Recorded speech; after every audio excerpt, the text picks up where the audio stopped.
As an Australian, when I think of string cheese, this is immediately what comes to mind. Just when you think you've only got one, you've got 2, 3, 4, 5, as many as you want. I'm all natural cheese. Biggest stringers, fun way to eat cheese. So to me, this is what string cheese is. And just a quick fun fact, this is actually one of the few instances where I prefer the Coles branded product to the name brand. Although I'm not even sure if Coles still sell these, to be honest. Anyway, a quick search revealed that this modern kind of string cheese was developed in Wisconsin around 1976. But string cheese has actually been around a lot longer than this. The people of Reyes Etla in Oaxaca, Mexico have been making a delicious stringy cheese since the 1800s, and its name is Quesillo. The moment I first tried Quesillo, it became one of my favourite cheeses. I decided to travel all the way to Oaxaca to see how it's made and taste it in its most authentic form. Oh.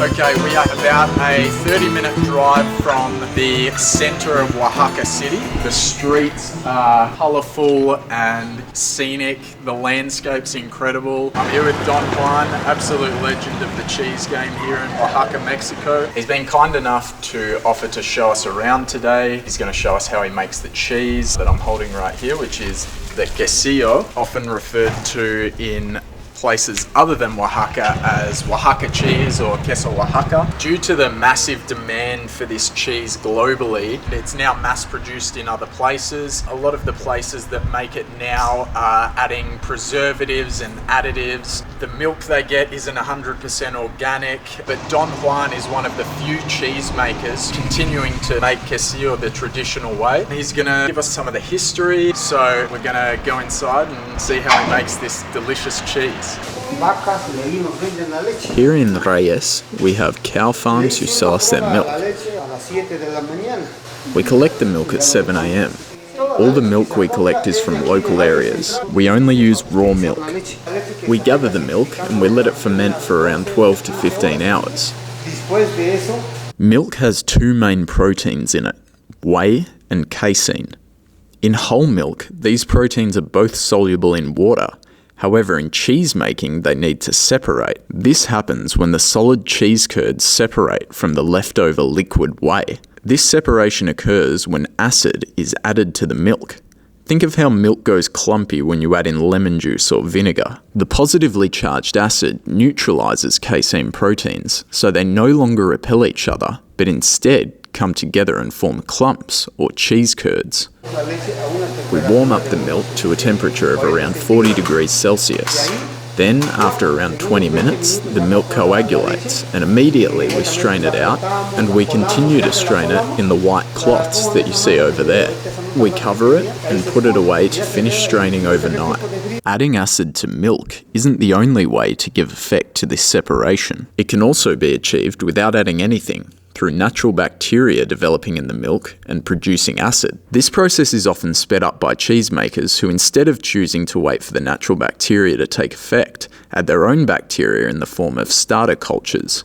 Cheesemakers may alternatively add rennet to neutralize the casein proteins in a different way. This is a common practice in cheesemaking because it allows greater control of which kinds of bacteria are being developed in the cheese. This is important as natural cheese making poses a risk that the wrong kind of bacteria will develop in the cheese and spoil it. This is one of the reasons why it is so much more difficult and time-consuming to make naturally fermented artisanal cheese. It needs to be done in a controlled environment, and those making it must have considerable experience to ensure the right kind of bacteria is being developed. The cheesemaker must account for the cow's diet and weather conditions such as temperature and humidity. One of the most impressive things about Don Juan's cheese is that it is 100% artisanal with nothing added to speed up the fermentation process.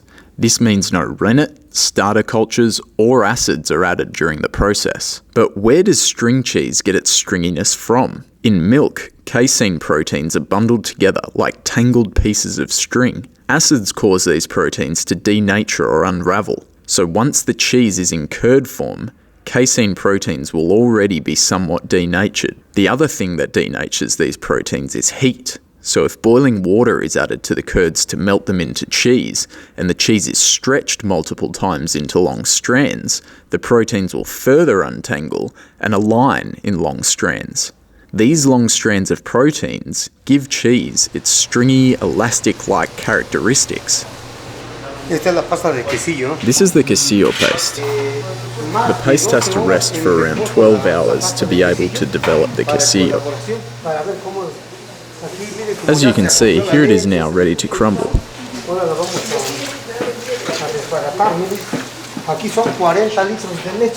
For this batch we used 40 litres of milk.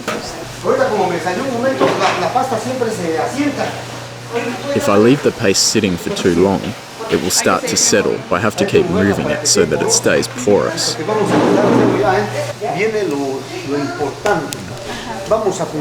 Now comes the important part. It's time to melt the cheese. So are there still many people left in Etla making quesillo the traditional way?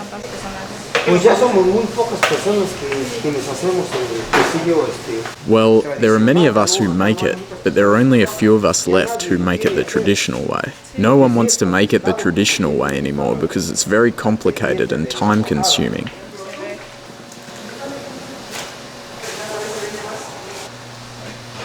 That looks incredible, doesn't it?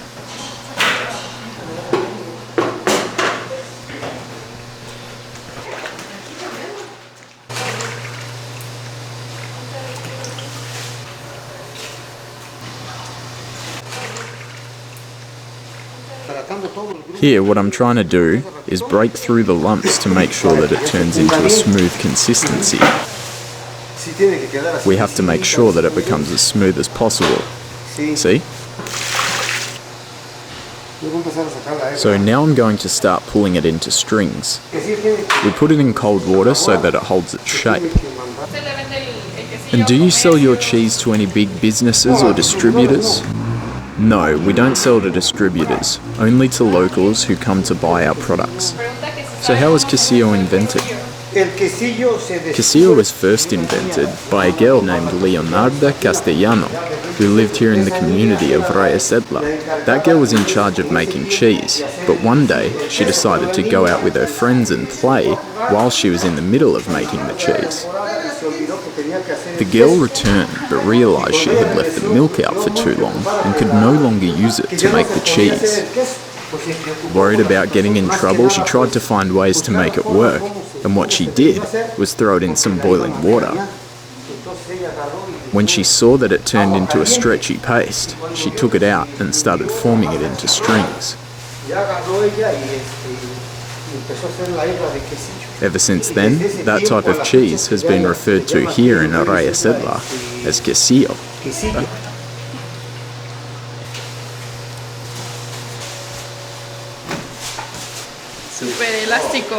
Have a look at how stretchy the quesillo is. It's very elastic and it doesn't break. This is how we roll the quesillo here.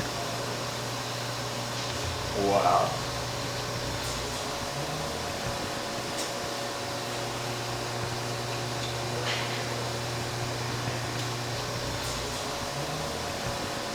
He's done that a few times, you can tell. This quesillo lasts up to 8 days. And just a quick side note, if you Google photos of quesillo or Oaxaca cheese, you will struggle to find a better looking ball of quesillo than this. Gracias, señor. Don Juan has given me a sample, I'm going to try it. Oh! That is amazing.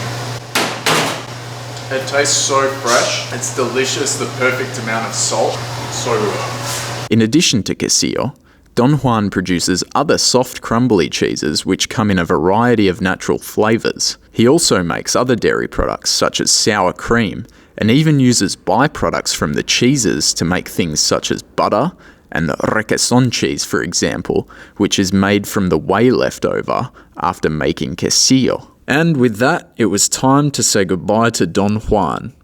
But he wasn't sending us home empty-handed. He made sure to give us one of his signature quesillo balls, which I then scoffed down rather quickly. It was very tasty. If you are planning on travelling to Oaxaca, I would highly recommend visiting the town of Reyes Etla and especially stopping by Don Juan's. You can find out more about the Lopez family's dairy products on their Facebook page, Don Juan Quesos y Quesillos, and here is a shot of their contact information card. This marks the end of the video. There is heaps more content in the pipeline, so thanks for watching and stay tuned. I can't stop eating this cheese.